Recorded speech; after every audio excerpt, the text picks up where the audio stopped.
Selamat pagi semuanya, salam sejahtera, selamat bertemu kembali pada pertemuan ke-10 tentang kertas kerja pemeriksaan piutang. Audit piutang usaha. Pengertian piutang usaha. Piutang timbul dari beberapa jenis transaksi, di mana yang paling umum ialah dari penjualan barang atau jasa secara kredit.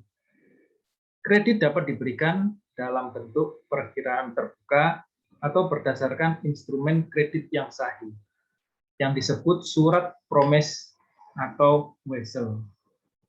Surat promes atau promissory note yang sering disebut wesel atau nota adalah janji tertulis untuk membayar sejumlah uang tertentu atas permintaan atau pada suatu tanggal yang telah ditetapkan.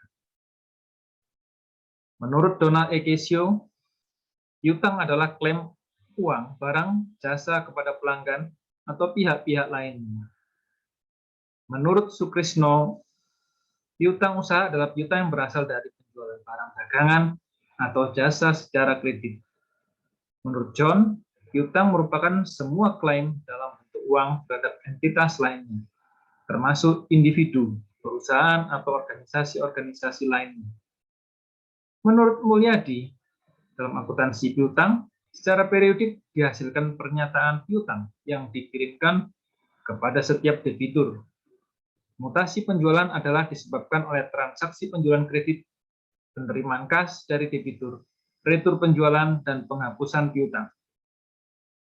Contoh dari piutang usaha, menurut Sukrisno, ialah piutang usaha, wesel tagih, piutang pegawai, piutang bunga, uang muka, refundable deposit, piutang lain-lain, allowance for bad debt, penyisian piutang tak tertagih. Tujuan audit piutang usaha. Menurut Sukrisno, tujuan pemeriksaan perkiraan piutang usaha yaitu 1. Untuk mengetahui apakah terdapat pengendalian internal control yang baik atas piutang dan transaksi penjualan piutang dan penerimaan kas. Kedua, untuk memeriksa validity atau keabsahan dan keautentikan daripada piutang. 3. Untuk memeriksa collectibility atau kemungkinan tertagihnya piutang dan cukup tidaknya perkiraan allowance for bad debts, pengisian piutang tak tertagih. Untuk mengetahui apakah ada kewajiban bersyarat contingent liability yang timbul karena pendiskontoan wesel tagih atau notes receivable. Untuk memeriksa apakah penyajian piutang di neraca atau laporan posisi keuangan sesuai dengan prinsip akuntansi yang berlaku umum di Indonesia atau standar akuntansi keuangan. Prosedur audit piutang usaha. Menurut Sukrisno Agus, prosedur audit ialah langkah-langkah yang harus dijalankan auditor dalam melaksanakan pemeriksaannya dan sangat diperlukan oleh asisten agar tidak melakukan penyimpangan dan dapat bekerja secara efisien dan efektif. Prosedur audit dilakukan dalam rangka mendapatkan bahan-bahan bukti atau audit evidence yang cukup untuk mendukung pendapat auditor atas kewajaran laporan keuangan. Sukrisno Agus menyarankan prosedur audit piutang usaha sebagai berikut. 1. Pelajari dan evaluasi internal kontrol atas piutang dan transaksi penjualan piutang dan penerimaan. Buat top schedule dan supporting schedule piutang per tanggal neraca. 3. Minta aging schedule dari piutang usaha per tanggal neraca yang antara lain menunjukkan nama pelanggan atau customer, saldo piutang, umur piutang, dan kalau bisa subsequent collection-nya. 4. Memeriksa mathematical accuracy-nya dan cek individual balance ke subledger, lalu totalnya ke general ledger.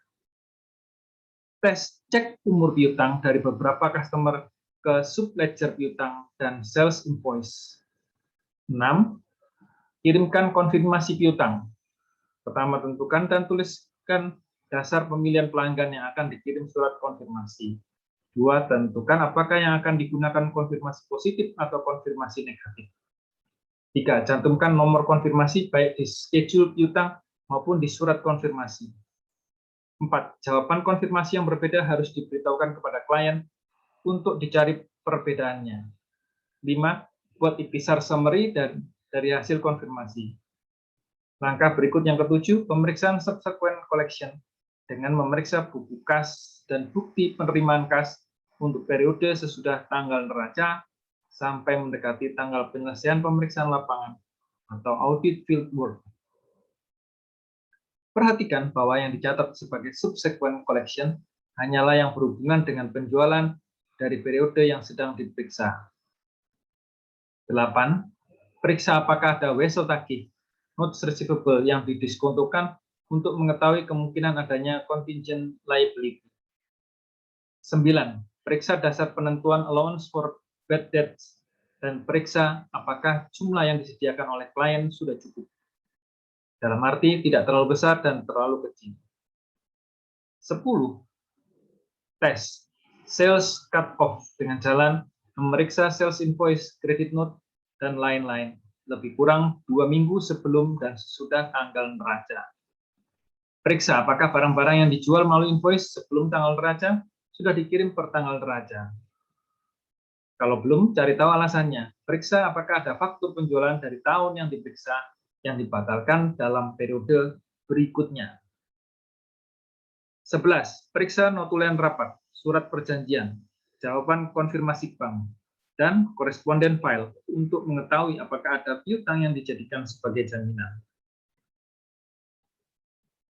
12. Periksa apakah penyajian piutang di neraca dilakukan sesuai dengan prinsip akuntansi yang berlaku umum di Indonesia atau SAK. 13. Tarik kesimpulan mengenai kewajaran saldo piutang yang diperiksa. Ini adalah contoh kertas kerja pemeriksaan piutang. Dari sebuah siklus penjualan dan penagihan piutang, nampak ada PARE, ini singkatan dari Proposed Adjustment Reclassification Entries, atau angka-angka yang akan dimasukkan debit atau kredit di dalam penyesuaiannya.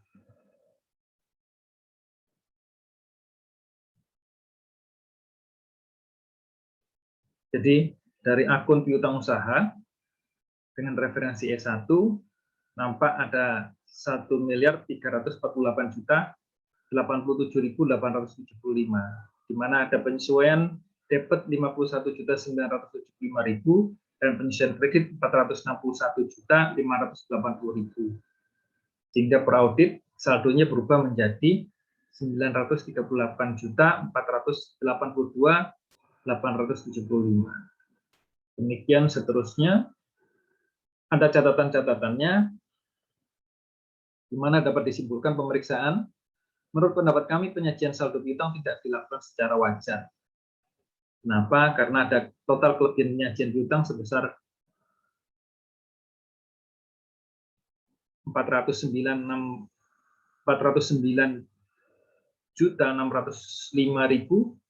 itu telah melewati tingkat materialitas yang telah ditetapkan sebesar 5% dari laba sebelum pajak, di mana hanya sebesar 23.436.204. Ini adalah catatan-catatan pemeriksaan di mana ada perubahan-perubahan angka tadi.